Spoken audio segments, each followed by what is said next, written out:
Hello dear student, welcome to my YouTube channel. तो बिल्कुल हम लोग सामाजिक विज्ञान के बहुत ही महत्वपूर्ण क्वेश्चन यानी जो आपको एग्जाम में पूछे जाएंगे, बिल्कुल वही क्वेश्चन को हम उठा के लेके आए हैं। और आपको 50 में 50 आएगा, गर्दा उड़ा के लेके आइएगा आप लोग, बिल्कुल एक भी क्वेश्चन छोड़ के नहीं आइएगा। बस वीडियो को लास्ट तक जरूर देखना। और आप अगर हमारे यूट्यूब चैनल पर नए हैं तो सब्सक्राइब करके बेल आइकन के बटन को दबा दें। चलिए क्वेश्चन की ओर सबसे पहले बढ़ते हैं हम लोग, जहाँ पे पहला क्वेश्चन में आपको टिक लगाना होगा।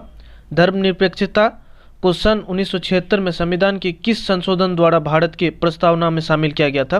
देखिए ऑप्शन नंबर ए पे है, मतलब ऑप्शन नंबर क पे है 46वां, ख पे है 45वां, उसके बाद ग पे है 73वां, उसके बाद घ पे है 42वां। तो इसका सही उत्तर हो जाएगा आपका 42वां। घ नंबर आंसर बिल्कुल इसका सही उत्तर है।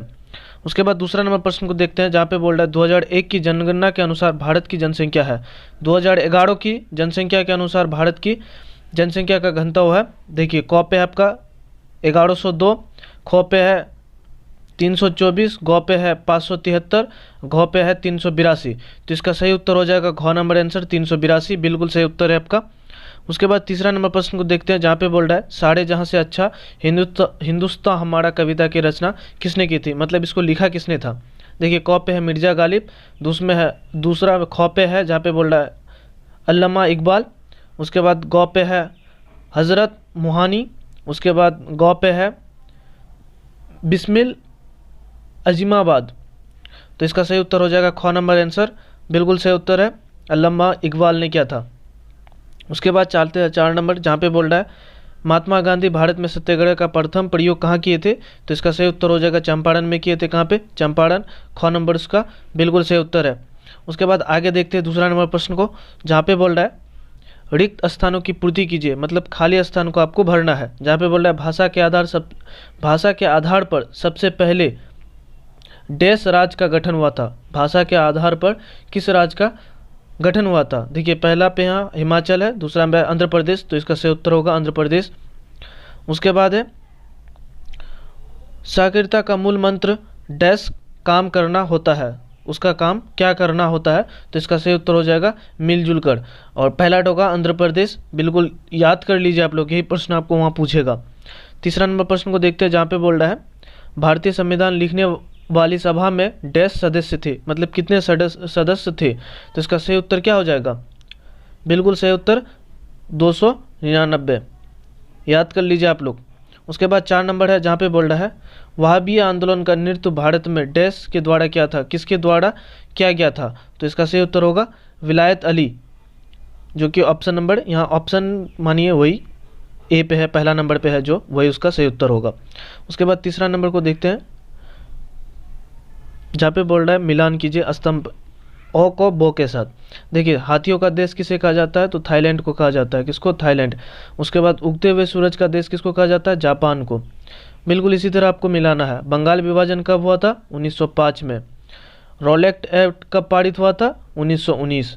देख लीजिए आप लोग किस तरह आपको मिलाना है, बिल्कुल इसी तरह स्क्रीनशॉट भी ले सकते हैं, इसी तरह से आपको मिलाना है। उसके बाद चलते हैं क्वेश्चन आंसर को देख लेते हैं हम लोग बिल्कुल स्पीड में। 4 नंबर में है किन्हीं 4 प्रश्नों के उत्तर दीजिए, जिसमें आपको 16 नंबर पूरा मिलेगा। पहला नंबर प्रश्न है, जहाँ पे बोल रहा है खरीफ और रबी फसल में अंतर क्या है? तो देखिए इसको बना करके आपको लिखना है। खरीफ फसल जून से सितंबर तक होता है, उगने वाला फसल होता है। और रबी फसल क्या होता है? रबी फसल होता है नवंबर से फरवरी तक उगने वाला फसल होता है। बिल्कुल इसी तरह आपको बना करके लिखना है, जैसे यहाँ पे लिखा हुआ है। उसके बाद दूसरा नंबर को देखते हैं, जहाँ पे बोल रहा है वानकुलर प्रेस एक्ट क्यों लाया गया था?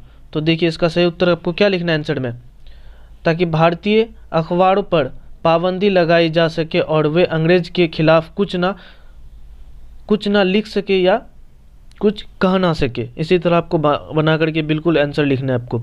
उसके बाद तीसरा नंबर, जहाँ पे बोल रहा है सुरक्षित शनिवार के अंतर्गत विद्यालय स्तर पर किए जाने वाले कार्य को बताएं। शनिवार को किए जाने वाले कार्य को बताएं। देखिए सुरक्षित शनिवार के अंतर्गत विद्यालय स्तर पर मुख्य रूप से विभिन्न घटनाओं एवं उससे बचने के तरीके से रूबरू होता है, मतलब उससे जाना जाता है, उस रोज शनिवार के रोज बताया जाता है। उसके बाद 4 नंबर प्रश्न को देखते हैं, जहाँ पे बोल रहा है बिहार में नील खेती मुख्य रूप से किस क्षेत्र में की जाती थी?